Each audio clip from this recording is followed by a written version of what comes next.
नमस्कार, मैं हूं वीणा पंडवार और आप देख रहे हैं AINS न्यूज। बात सबसे पहले हसदेव के जंगलों की कटाई की, जहां सरकार और ग्रामीण आमने सामने हैं। जल, जंगल और जमीन के संरक्षण की बात करने वाली सरकार के सामने ही हरे भरे पेड़ों की कटाई की जाने लगी। मसला चाहे जो भी हो, चाहे कोयले की आपूर्ति हो या कोई भी डेवलपमेंट, वृक्षों की बलि देना कहाँ तक उचित है। हसदेव वन अभयारण्य में जहां कोल माइंस का दायरा बढ़ाए जाने को लेकर जंगलों की कटाई के आदेश के बाद सैकड़ों ग्रामीण और कई समाजसेवी संगठन जंगल की कटाई के विरोध में आ गए। जिस जंगल से ग्रामीणों को शुद्ध हवा, शुद्ध पानी के साथ उनकी जीविका चलती हो, उसे वे कैसे कटने देंगे। बावजूद इसके सरकारी आदेश और ग्राम समिति की सहमति के बिना जंगलों की कटाई शुरू कर दी गई, जिसका पुरजोर विरोध शुरू हुआ। और रातों रात चोरी करके हमारे 300 पेड़ इधर क्या बोलते हैं साली जंगल और जरगा परगन से 300 पेड़ काटे हैं और इधर घाट बर्रऊ बासन से 335 पेड़ काटे हैं। ऐसे कैसे पेड़ काट रहे हैं चोरी चोरी से, जबकि हम तो नहीं कटवाना चाहते हैं। हम यहाँ धरना पे बैठे हैं, हमारी पेड़ को नहीं काटने दे रहे हैं। हमारे जंगल में यहाँ आयुर्वेदिक मिल रहा है, जड़ी बूटी मिल रहा है, यहाँ तेंदू चार हर कुछ मिल रहा है, शुद्ध हवा मिल रहा है, शुद्ध पानी मिल रहा है। तो कैसे हम इतना आसानी से अपने हसदेव जंगल को उखाड़ने दें। हम अपने हसदेव जंगल को नहीं उजाड़ने देंगे। जो उजाड़ने आएगा तो उसे हम उखाड़ कर फेंक देंगे। ये अदानी अंबानी क्या होता है, ये अदानी अंबानी को तो हम उखाड़ कर फेंकेंगे और हमारे हसदेव जंगल को हम बचा कर रखेंगे। ये हमारा वादा है। हम सीने ठोक कर कहते हैं कि हम अपने हसदों को बचाएंगे और बचा कर रहेंगे। जब तक हमारा हसदो नहीं बचेगा तब तक हम धरना में रहेंगे और ये लड़ाई लड़ेंगे। ये हमारे सुनीता पोर्ते का वादा है कि हमारे हसदो जंगल को नहीं उजाड़ने देंगे।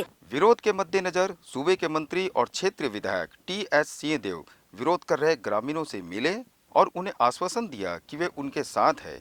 उन्होंने खदान प्रबंधन पर शर्तों के उल्लंघन का आरोप भी लगाया।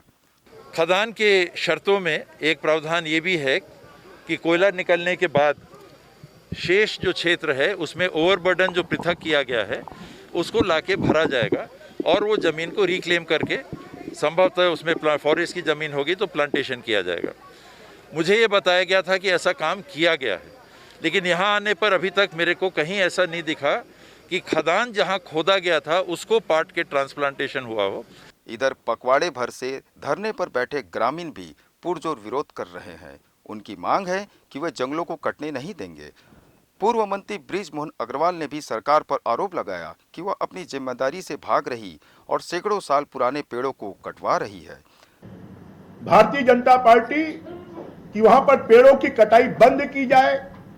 वहां पर अगर आपको छत्तीसगढ़ में ऐसे बहुत से क्षेत्र हैं जहां पर जंगलों की कम कटाई से, कम रहवासी क्षेत्र से और यहां पर हाथी और मानव द्वंद्व को कम से कम किया जा सकता है, ऐसे क्षेत्रों में हम ये नहीं कहते कि कोयले की आवश्यकता नहीं है, बिजली की आवश्यकता नहीं है, ये दोनों आवश्यकता है।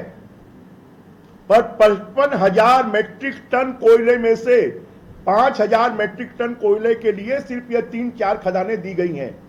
तो क्या इनका क्षेत्र परिवर्तित करके और ये काम को नहीं किया जा सकता?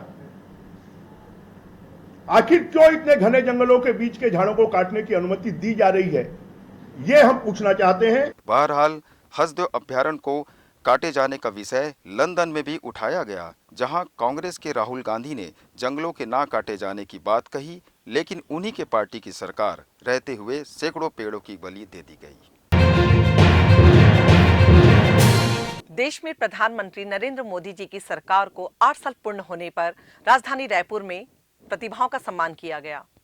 इस मौके पर पूर्व मुख्यमंत्री डॉक्टर रमन सिंह ने लोक गायिका आरू साहू, अभिनेत्री अनिकृति चौहान समेत कई प्रतिभाओं का सम्मान किया। केंद्र में मोदी सरकार के 8 साल पूर्ण होने पर जहां पूरे देश में विभिन्न कार्यक्रम आयोजित किए जा रहे हैं, वहीं राजधानी रायपुर में भी प्रतिभा सम्मान समारोह आयोजित किया गया।